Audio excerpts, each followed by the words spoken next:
ሪሃና ነኝ። በአልቴስ ሩጫ ለመሮጥ እየተዘጋጀው ነው። እኔ ደግሞ እየሮጥ ከቴምር ጾታዬን እቀበላለሁ። ብሩክታዊት ነኝ። እሁድ ግንቦት 9 በሰሚት ፍየል ቤት እንገናኝ። ሰላሃዲን እባላለሁ። ለጤናዬ ከጓደኞቼ ጋር እየተዝናናሁ እሮጣለሁ። 3 10ሮች ሲካሄድ ለ10ኛ ጊዜ ነው። 10 ኪሎ ሜትርን ይሸፍናል። 10,000 ሰዎችን ያሳትፋል። የአልቴስ የቤተሰብ ሩጫ። ቴምር ፕሮፐርቲስ የዚህ የሩጫ ውድድር የፕላቲኒየም ስፖንሰር ነው። ቴምር ፕሮፐርቲስ የህልሙ ማረፊያ ብቻ ሳይሆን ጤናውንም ይገነባል። ለዚህም ነው ስፖርታዊ ውድድሮችን የምንደግፈው። ድርጅታችን ለ10ኛ ጊዜ በሚካሄደው የአልቲስ የሩጫ ውድድር ላይ የተለያዩ ስጦታዎችን ይዞ ይገኛል። በዚህ ውድድር ላይ እንድትሳተፉም ይጋብዛል። ስጦታውን እየወሰዱ ባዘጋጀነው ከታወት ላይ ለታሪክ የሚቀመጥ ፎቶ ይነሱ። የኢንስታግራም እና የፌስቡክ ገጾቻችንን ሜንሽን እያደረጋችሁ ፖስት አድርጉ። ከቴምር ጋር ያሸንፉ።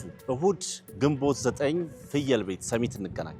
ቴምር ፕሮፐርቲስ የትጋትና የስኬት ተምሳሌት።